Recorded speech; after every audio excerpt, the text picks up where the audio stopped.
नमस्कार दोस्तों, आप सभी का हमारे YouTube चैनल पर एक बार फिर से हार्दिक स्वागत है। बिहार टीचर 2.0 के लिए जीएस का प्रैक्टिस सेट चल रहा है और आज हम लोग देखने वाले हैं प्रैक्टिस सेट नंबर 15 को। साथियों, बीपीएससी द्वारा बिहार शिक्षक भर्ती की प्रक्रिया शुरू की जा चुकी है, जिसके तहत कक्षा 6 से लेकर 12 तक के अध्यापकों की भर्ती की जाएगी। तो इस भर्ती परीक्षा में जो जीएस के प्रश्न पूछे जाएंगे, तो इन्हीं प्रश्नों के लिए हम प्रैक्टिस करा रहे हैं।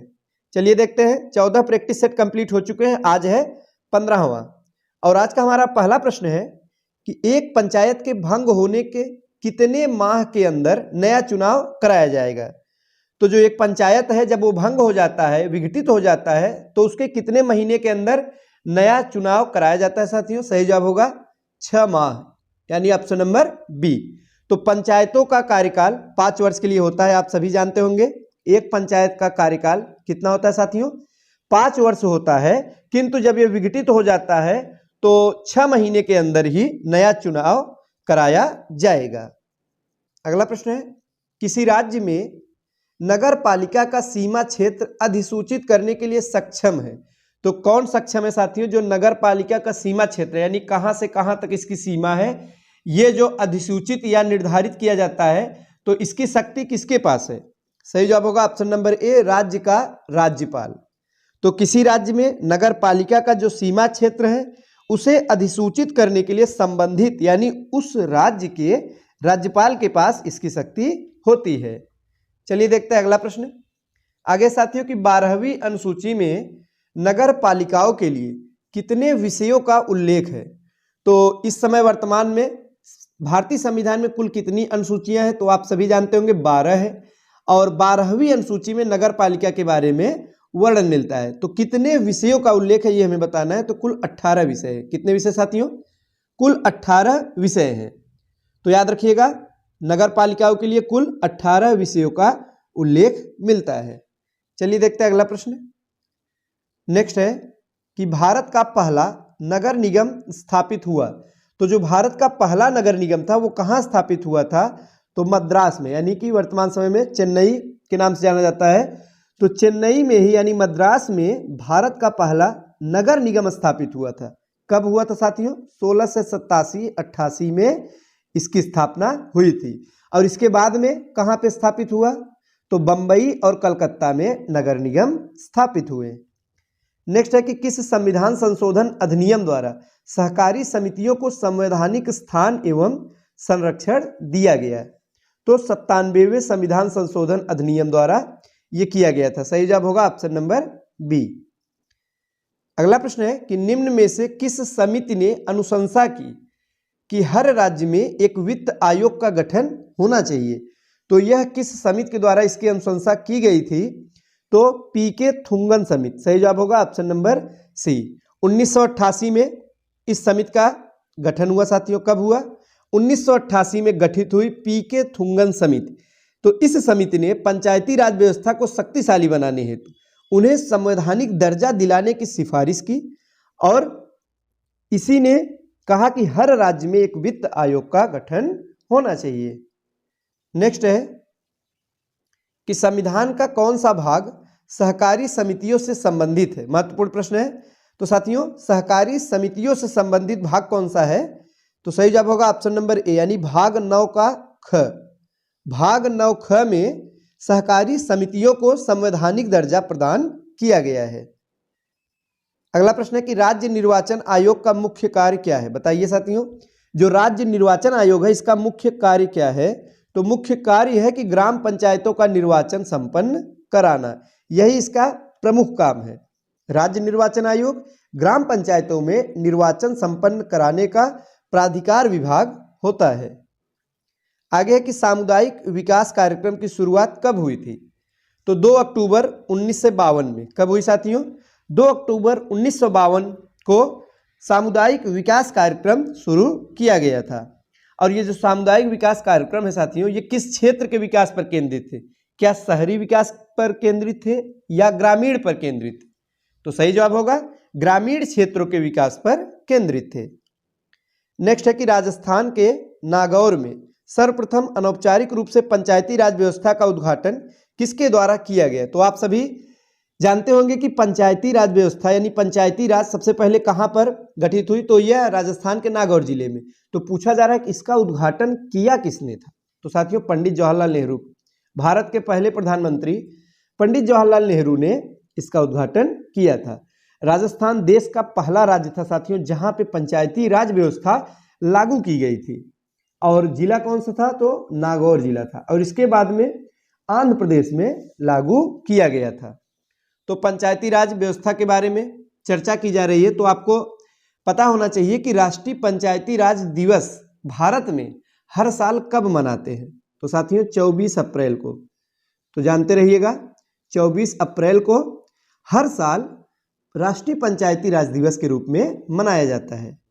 नेक्स्ट है कि उच्चतम और उच्च न्यायालय के अतिरिक्त सभी न्यायालयों का गठन किसके द्वारा या किनके द्वारा किया जाता है? तो संसद द्वारा किया जाता है। इसके साथ ही साथ राज्य विधान मंडलों द्वारा भी किया जाता है। सही जवाब होगा ऑप्शन नंबर सी, ए और बी दोनों। साथियों 42वें संविधान संशोधन अधिनियम जो कि 1976 में हुआ था, यह अधिनियम के तहत उच्चतम एवं उच्च न्यायालय के अतिरिक्त सभी न्यायालयों के संगठन संबंधी विषय को राज्य सूची से समवर्ती सूची में शामिल किया गया। तो संसद एवं राज्य विधानमंडल दोनों इस विषय में कानून बना सकते हैं। नेक्स्ट है कि उच्चतम न्यायालय में लंबित मामलों के संदर्भ में निम्नलिखित में से किस प्रकार के मामलों की संख्या सर्वाधिक है? तो जो उच्चतम न्यायालय यानी सुप्रीम कोर्ट है, तो उसमें जो लंबित मामले हैं तो सबसे ज्यादा किस प्रकार के मामले हैं ये हमें बताना है। तो स्पेशल लीव पिटीशन। सही जवाब होगा ऑप्शन नंबर ए। कुल जितने भी लंबित मामले हैं इनमें सर्वाधिक जो है वे है स्पेशल लीव पिटीशन। और यह अनुच्छेद 136 के तहत स्पेशल लीव पिटीशन के कारण बढ़ता है साथियों। अगला प्रश्न है निम्नलिखित में कौन सुमेलित नहीं है? तो इसमें बताना है कौन सा सुमेलित नहीं है। तो तदर्थ न्यायाधीशों की नियुक्ति दिया गया अनुच्छेद 131, यही सुमेलित नहीं है साथियों। अनुच्छेद 127 यहाँ पे होना चाहिए था। जो तदर्थ न्यायाधीशों की नियुक्ति है ये किस अनुच्छेद में इसका वर्णन है? तो 127 में है। बाकी के बिल्कुल सही सुमेलित है। उच्चतम न्यायालय से राष्ट्रपति की शक्ति यानी परामर्श करने की जो शक्ति है वो अनुच्छेद 143 है। कुछ दशाओं में दोनों सदनों की संयुक्त बैठक किसमें है? अनुच्छेद 108। दोनों सदनों से आप क्या समझते हैं साथियों? तो लोकसभा एवं राज्यसभा की संयुक्त बैठक जब कराई जाती है तो किस अनुच्छेद में इसका वर्णन है? 108 में। बुलाता कौन है साथियों संयुक्त बैठक? तो राष्ट्रपति द्वारा बुलाया जाता है। याद रखिएगा परीक्षा में सभी पूछे गए प्रश्न है।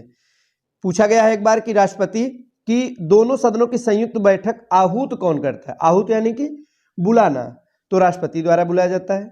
वहीं अगर ये पूछा जाएगा कि दोनों सदनों की संयुक्त बैठक की अध्यक्षता कौन करता है? तो आप बताएंगे लोकसभा के अध्यक्ष करते हैं। चलिए देखते हैं अगला प्रश्न। राष्ट्रपति उच्च न्यायालय के किसी न्यायाधीश का एक उच्च न्यायालय से दूसरे उच्च न्यायालय में स्थानांतरण निम्नलिखित में से किसके परामर्श से करेगा?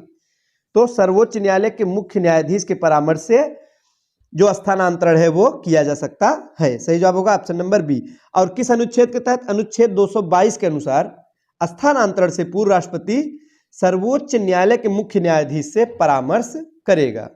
आर्टिकल कौन सा है साथियों? अनुच्छेद 222 है। अगला प्रश्न है कि भारतीय संविधान द्वारा सर्वोच्च न्यायालय की स्थापना से पूर्व निम्नलिखित में से कौन सा सर्वोच्च अपीली न्यायालय था? तो बताइए साथियों इस प्रश्न का सही जवाब क्या होगा? तो Privi council, option number A.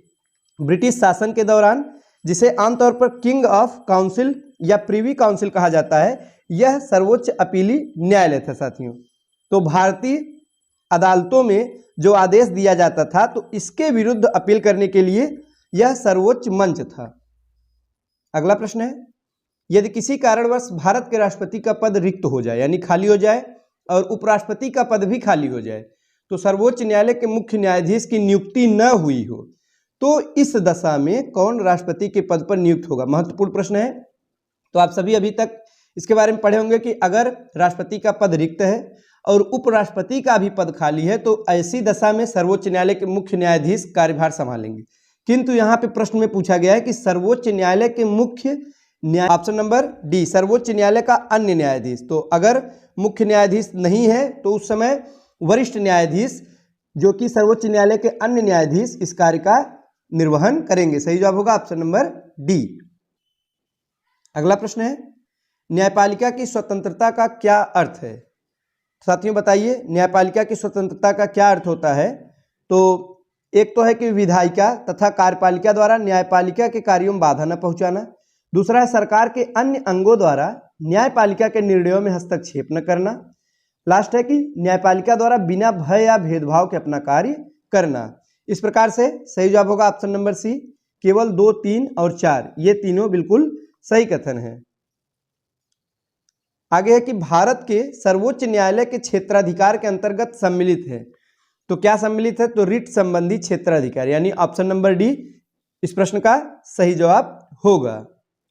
तो साथियों ये थे आज के महत्वपूर्ण प्रश्न। वीडियो अच्छा लगा हो तो लाइक करें। आगे के प्रश्नों को हम नेक्स्ट प्रैक्टिस सेट में देखेंगे। आज के लिए बस इतना ही। धन्यवाद।